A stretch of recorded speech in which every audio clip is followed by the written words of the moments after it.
Hai UC People, kalian inget nggak buku Habis Gelap Terbitlah Terang kira-kira ciptaannya siapa?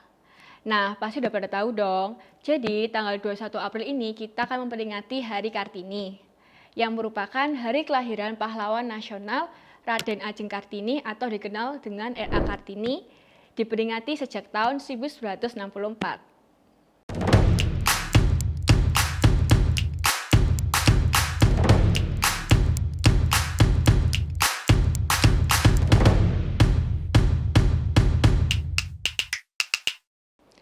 Nah, tujuan diperingati Hari Kartini untuk mengenang dan menghormati perjuangan R.A. Kartini dalam mewujudkan kesetaraan antara laki-laki dan perempuan di era modern, terutama dalam bidang pendidikan dan kesetaraan gender di semua bidang.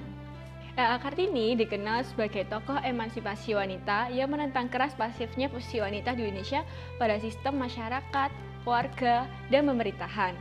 Beliau juga berpendapat bahwa perempuan juga harus memiliki hak dan kapabilitas yang sama untuk melakukan pekerjaan yang hanya bisa dilakukan oleh laki-laki saja. Namun, tahukah kalian bahwa Kartini juga seorang perintis pluralisme di Indonesia? Nah, baru tahu kan? Yuk kita bahas sama-sama. Kumpulan surat Kartini dalam buku Habis Gelap Terbitlah Terang adalah terjemahan dari kumpulan surat Kartini dalam bahasa Belanda yaitu Door Duister Nistotlich yang diterbitkan pada tahun 1911. Dalam buku tersebut terdapat dua surat yang menunjukkan simpati Kartini pada orang Tionghoa. Yang pertama, surat Kartini pada tanggal 17 Juni 1902. Surat tersebut muncul karena ada peristiwa yang dialami oleh R.A. Kartini, yaitu saat beliau sakit berkepanjangan lalu sembuh setelah meminum abulidi sesaji di kelenteng Welahan, di mana kutipan tersebut berbunyi, "Saya adalah anak Sang Buddha."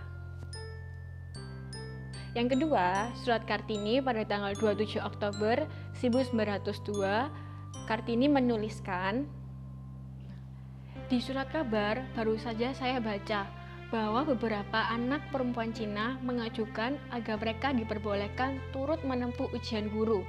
Hura untuk kemajuan. Saya sungguh gembira tentang hal itu. Orang-orang Cina sangat keras dalam mempertahankan adat. Sekarang kita lihat juga bahwa adat yang paling keras dan paling lama dapat dipatahkan juga. Saya mendapat semangat dan harapan. Ingin benar saya berkenalan dengan anak-anak Cina yang berani itu. Ingin sekali saya hendak tahu pikiran, cita-cita, dan perasaan mereka, jiwa mereka. Selamanya, saya ingin punya teman-teman Cina.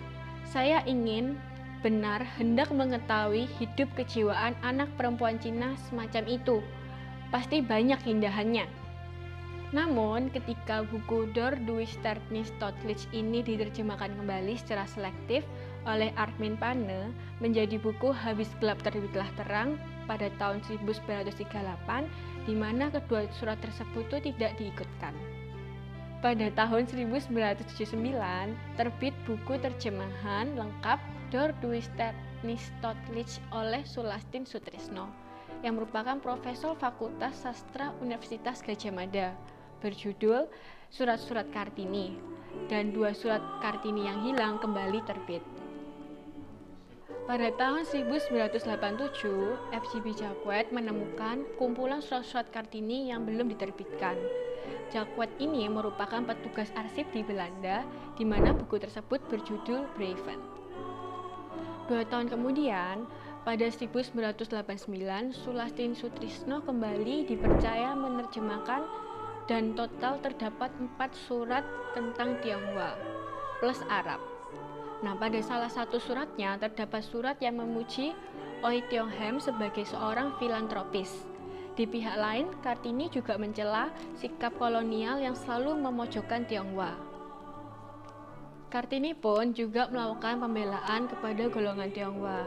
Hal ini tampak pada salah satu surat kepada Nyonya Abendanon.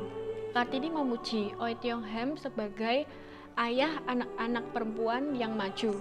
Seorang diantaranya pasti pandai luar biasa dan mempunyai rencana pergi ke Eropa untuk belajar menjadi pengacara. Hebat! Kartini pun memiliki pemikiran tentang pluralisme. Berikut curhatan Kartini tentang nasib buruk orang Tionghoa. Surat kepada Nyonya Abendanon Mandri pada tanggal 12 Desember 1902 berbunyi, "Kami senang sekali bersahabat dengan berbagai bangsa. Hanya dengan Cina, kami tidak boleh berhubungan. Itu kehendak ayah dan saya sedih sekali. Sebab itu juga, bangsa itu ingin saya kenal dari pandangan yang murni. Kami ingin benar berhubungan dengan orang-orang dari berbagai bangsa, kepercayaan, dan aliran." Nah, Juicy People, dari pembahasan kutub buku kali ini, ternyata Kartini bukan hanya pahlawan emansipasi wanita Indonesia, namun beliau juga adalah seorang yang peduli kepada pluralisme yang ada di Indonesia. Oke, Juicy People, sampai di sini edisi kutub buku kali ini. Sampai ketemu di edisi berikutnya.